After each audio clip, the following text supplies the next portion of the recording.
Bueno, y como les contábamos, el acuerdo fue unánime. Toda la Comisión de Salud del Senado, que preside el senador Juan Luis Castro, aprobó la idea de legislar. ¿Qué significa? Que finalmente se va a dar el vamos, la luz verde para que el proyecto que ingresó el gobierno el pasado mes de mayo pueda tramitarse, pueda comenzar a conversarse. Este proyecto lo que hace es fortalecer a FONASA, también luego de modernizar FONASA, garantizando la cobertura extra también para los asegurados. Se fortalece la Superintendencia de Salud, le da facultades para que pueda fiscalizar a la salud privada y finalmente también busca modificar normativas que regulen a las instituciones de salud privada para poder cumplir con las sentencias que emana la Corte Suprema. Esos son los tres ejes del proyecto de ley que fue aprobado por unanimidad, comenzar su tramitación. Vamos a tomar contacto precisamente con el presidente de la Comisión de Salud, el senador del Partido Socialista, Juan Luis Castro. ¿Cómo está, senador? Muy buenas noches. Buenas noches, Matilde. Gusto saludarla. Igualmente, senador. Lo primero que le quiero preguntar es ¿cuál fue el acuerdo que hubo en la Comisión de Salud del Senado para que todos los senadores de distintas características políticas pudieran dar la unanimidad para que este proyecto se comience a tramitar? ¿Cuál fue el marco, el acuerdo? Bueno, han pasado 5 meses aproximadamente desde que ingresó este proyecto al Congreso.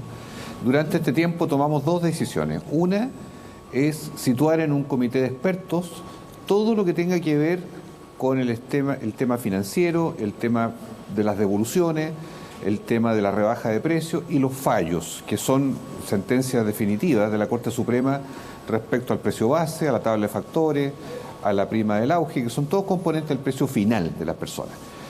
Luego de eso, establecimos la necesidad de plantear que este informe que va a llegar en los próximos días sea la matriz sobre la cual vamos votando en particular esta ley, que tiene básicamente 3 objetivos.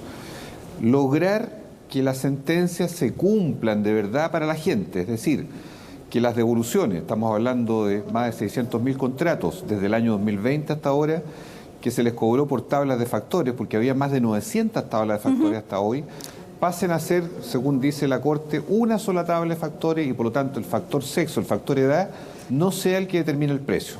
Segundo, que haya rebaja de los precios inmediatamente después que la ley entre en vigencia. Es decir, que a partir de todos estos cobros de más, porque en Chile la gente que cobra de más tiene que devolver, se produzcan también las disminuciones de precios necesarias, las cuales están todas focalizadas entre la prima del auge y también la tabla de factores. Y tercero, que no haya quiebre o ruptura del sistema o colapso que evite que la gente tenga que huir contra su voluntad para ir a FONASA o a tomar otra alternativa de salud, sabiendo que de algún modo perdió su sistema de atención. O sea, mantener una estabilidad financiera hasta donde sea posible. Hay un punto clave porque la oposición lo que plantea es que dio su voto para que se aprobara por unanimidad la idea de legislar bajo el supuesto de que esto no iba a llevar al fin de las ISAPRES. Y ese último punto que usted mencionaba, el que no se rompe el sistema, asegura entonces la supervivencia de las ISAPRES, que tienen que continuar, me imagino, también para seguir pagando. ¿Cómo se hace la cuadratura del círculo? Porque son empresas que están quebradas prácticamente o que tienen una deuda gigantesca que tienen que, sobre esa deuda, pagar y mantenerse. Porque en estos más de 40 años de vida de las ISAPRES, sus propios afiliados se han sentido defraudados, las llevaron a las cortes, las personas han ganado todas las sentencias, sobre todo con los fallos finales, y por lo tanto estamos en una especie de ocaso de las ISAPRES, en que ellos mismos saben, porque esto se ha hablado con ellos, que ya es la hora de que ellos se reconviertan a otras modalidades de seguros complementarios distintas a la que conocemos como ISAPRES. Es más, Chile es el último país de la OECD que tiene un 7%, que es un impuesto general, ¿verdad?, para la salud, donde hay seguros privados que hacen selección de riesgo, discriminación por sexo, por edad, carencias, preexistencia. Algo que el último país que lo tuvo anteriormente fue Estados Unidos, y el año 2012, con Obamacare, eso se acabó. Entonces, esto lo saben las ISAPRES. Entonces, aquí se trata de que haya una transición a un nuevo modelo de seguros complementarios, con una tarifa plana, con libre movilidad en el sistema, donde no haya declaración de salud, que sea un obstáculo, donde las personas adultas mayores puedan permanecer y no ser expulsadas por la vía del precio. O sea, un modelo de seguridad social. Y en eso yo diría que tenemos un grado de consenso muy amplio en la Comisión de Salud para que ese sea el camino, sin que en ese intertanto se produzcan quiebres mientras se van aplicando los fallos de manera progresiva. Esperamos, con la prórroga que se esté pidiendo por el gobierno, que permita que esto se haga ordenadamente. Lo peor es que haya fugas compulsivas, fugas obligatorias de personas que no sepan qué cobertura tienen. Ahora, el año pasado se fueron 400.000 personas desde la ISAPRE hasta el FONASA. La mayoría de gente joven, menor de 35 años, porque en general bastante sanos, y sentían el sobreprecio y por eso se cambiaron. Pero hay un porcentaje muy importante, por lo menos más de 600.000 personas en ISAPRE, que están absolutamente dependientes de su sistema porque tienen un cáncer, porque tienen una enfermedad catastrófica, tienen operaciones de por medio, medicamentos de por medio. Nosotros lo que estamos tratando de evitar es que haya de alguna forma rupturas de atención que perjudiquen al público, como por ejemplo aquellos problemas ya que la gente nos denuncia. Ya, pero por lo tanto entonces esas 600.000 personas pudieran quedarse tranquilas, senador, que por lo pronto la reconversión de estas empresas no va a significar el corte de sus tratamientos. Esa es la garantía que estamos exigiendo y que ahora, teniendo el informe técnico, que va a ser los días de la próxima semana, el martes, que se va a presentar. O sea, ustedes lo van a recibir el viernes, pero se va a hacer público el martes. El martes va a ser el momento de la presentación oficial. Aquí, fíjese, Matilde, están las universidades, está el gobierno a través de Hacienda, Salud, la Superintendencia, están las mismas ISAPRE, están todos los asesores parlamentarios. Esto es un trabajo muy fino y silencioso que se ha hecho. No es una parálisis de que estén peleados, que no estén conversando, están llegando a acuerdos razonables que nos van a exponer para determinar cómo seguimos hacia adelante ya ahora con una ley que permita esa transición. Y además está la nueva modalidad de cobertura de FONASA para la clase media que permita redes de atención, tarifa plana comunitaria y una capacidad de llegar a ese segmento que gana entre 1 y 2 millones de pesos en Chile y que obviamente se siente muchas veces desorientado, confuso de por dónde elegir un camino para una seguridad social razonable. Ahora, o sea, hay una apuesta en ese sentido de parte nuestra. Esa cobertura le permite a FONASA contratar seguros complementarios. Esos seguros complementarios los puede contratar a estas empresas que se reconviertan ISAPRE, que puedan convertirse en estas aseguradoras o que den la misma prestación. Exactamente. De hecho, las mismas ISAPRE están ya ofreciendo seguros complementarios a sus propios afiliados. Eso ya está ocurriendo en varias de ellas.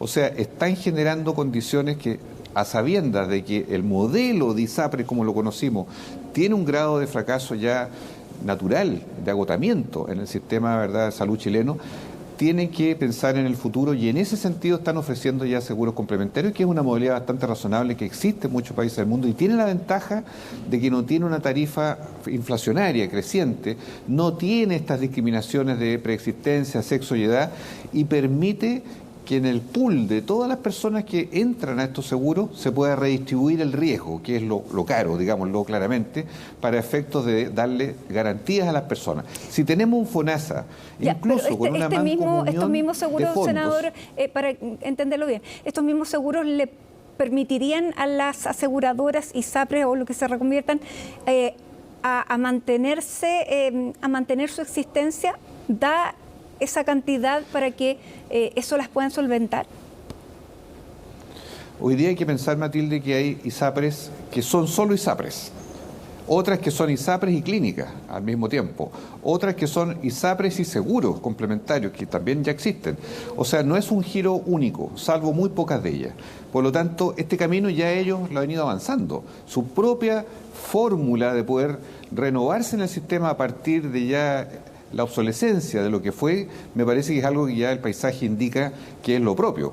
Naturalmente esto se tiene que hacer un antes y un después cumpliendo las sentencias judiciales, porque eso es mandatorio para toda la gente que está dentro. Hoy día estamos hablando de 2.100.000 800.000 personas que quedan en general dentro del sistema ISAPRE. Pero recordemos que hay deudas también que ellos tienen con las clínicas. Las clínicas son una estructura enorme en Chile, atienden a 5 millones de personas de FONASA, además de los 3 millones de personas de la ISAPRE. O sea, 8 millones de chilenos que a las clínicas van y que tienen las ISAPRES con ellas deudas por 500.000 millones de pesos, desde la pandemia en adelante, por distintas razones. O sea, por eso nosotros entendemos que esta crisis no es en burbuja, no es una crisis aislada de las ISAPRE que da lo mismo lo que hagan.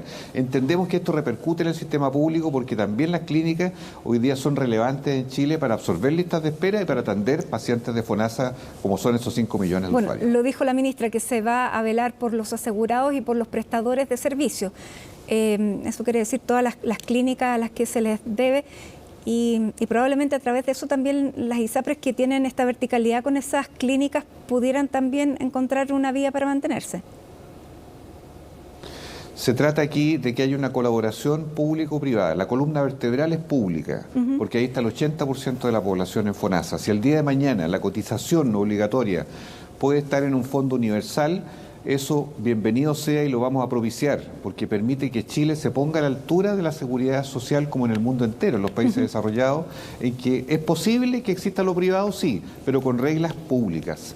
Que nada sea una ley de la selva, sino que la gente sepa sus derechos y deberes y exista una definición mucho más grande, de una suerte de plan universal de salud garantizado para todas las personas, que contemple lo que hoy día entrega FONASA, la modalidad de libre elección, la cobertura de enfermedades catastróficas, la ley Ricarte Soto, el GES o AUGE, o sea, que realmente los derechos y la dignidad de la gente esté garantizado. Eso es lo que nosotros quisiéramos, pero en el lado público las listas de espera son un problema enorme, que obviamente tiene que ser resuelto con muchos problemas de gestión que se pueden mejorar, pero también con más recursos, que es lo que aquí en el Congreso se empieza ya a discutir desde hoy y que va a significar que todo octubre y noviembre se mejoren los presupuestos como el de la salud y las listas de espera. ¿Y que eso impida, por ejemplo, que los 6.500 trabajadores que fueron despedidos puedan reintegrarse? Por cierto, nosotros los miembros de la Comisión de Salud hemos dicho que no estamos disponibles a aprobar los presupuestos sectoriales si no se mantienen en sus trabajos que son necesarios, que son validados por la propia Autoridad de Salud como actividades que, aunque hayan ingresado en pandemia, hoy día esas enfermeras, esos técnicos auxiliares están en pabellones, están en UCI, están en acceso a especialistas, están trabajando en las tareas cotidianas de los hospitales. Hoy día ya hemos visto hospitales que están teniendo cierre de camas, que están teniendo cirugías postergadas porque no hay cómo atender las camas de los pacientes y los pabellones también quedan desocupados por falta de personal. Una cosa realmente increíble, se nos ha planteado a todos los niveles, Ministerio de Salud, de Hacienda, el Presidente de la República. Es un error, a nuestro juicio, que el gobierno parta la discusión presupuestaria con un recorte que hoy día no tiene justificación porque ese personal es necesario. Bien, y en senador, eso no vamos a cejar porque nos parece razonable que así ocurra por la dignidad de los chilenos. Sin duda, y que hoy día comenzaron el paro. Senador Juan Luis Castro, muchísimas gracias por esta conversación con CNN Chile. Seguimos atentos entonces a la discusión que por lo pronto ya comienza a darse después de que se apruebe la idea de legislar. Muchas gracias, buenas noches. Muy buenas noches.